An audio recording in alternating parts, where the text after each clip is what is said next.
to know as they're going into that stage where they're becoming really independent? Let's see, gosh, so much. And because I'm thinking of what I would tell myself back then. And I think the biggest one that is what holds most people back is that they think, oh yeah, that's cool, but I don't do X, or I don't have X, or I don't know Y to be able to do that. And don't let that hold you back. Nobody has or knows any of that until they do. I didn't have a zoology degree, but I was an assistant zookeeper. You know, I wasn't a carpenter, but I apprenticed as one, and I learned a lot. I am not a welder, but I took one class, I read up, and I welded a photo booth for our photo booth business. And there's a lot of things that people think, oh, I didn't know you know how to do that. And my answer is I didn't until, just a little while ago. And I learned how to do it. I dove in and just decided I could do it. If somebody else can do it, I can do it. And there is really nothing stopping anybody. Just nothing. No matter how big of a hurdle you think you have in front of you, it's small and you can jump right over it. There is a way to jump over it.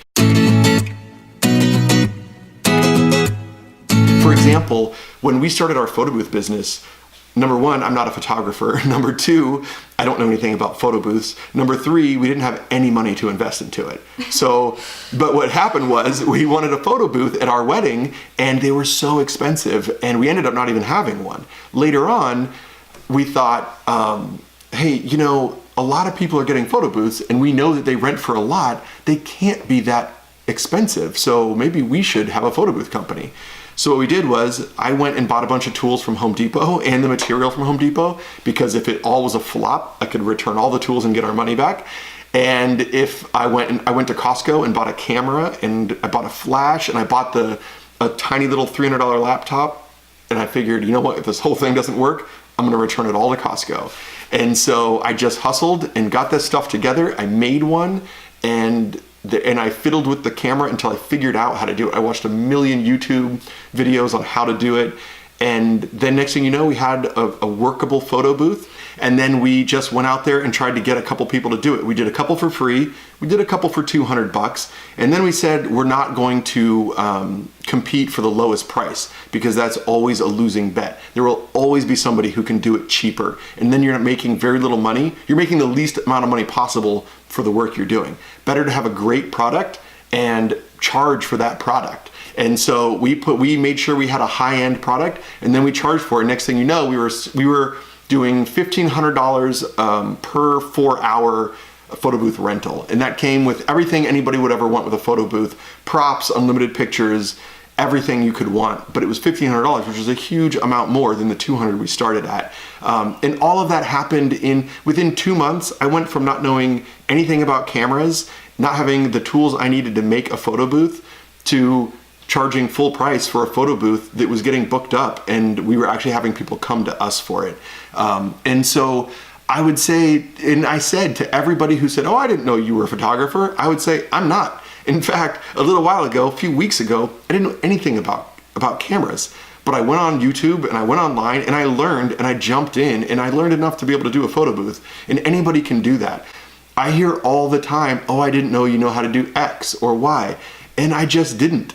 And you might not now, but if there's something that you think you want to do or could do or might be even remotely interesting to do, just dive in and do it. Be safe, obviously. You got to learn the certain things. When I learned how to weld to make our second photo booth, I took a class. It was $45 and I learned safety. I learned the basics, and then I went back to YouTube and learned a little bit more. I bought a $100 welder from Harbor Freight Tools, and I just dove in, and it wasn't perfect, but it worked. Then now we had one made out of metal. It was like the Three Little Pigs. I made one out of wood, one out of metal, and I don't know what the other one would have been because we sold the company, but just dive in. You can do it. I don't care what it is. You can definitely do it. Awesome. And what did you say the time was between when you first thought maybe we should start this company and you sold the company? So I think we owned the company for a little over 2 years. Yeah. We could have sold it before that. So it was probably from the point at which I knew nothing and had nothing to when we could have sold the company, was 6 months realistically.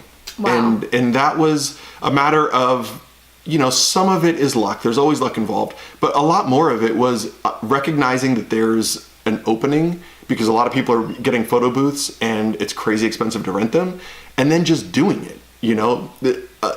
I have ideas all day long, every day, for new ideas, new businesses, new products, and I write them down and I email them to myself so that I don't forget, but they're all completely worthless. It doesn't matter what the idea is, it's completely worthless. No idea is worth anything. The only thing that's worth something is doing something with that idea.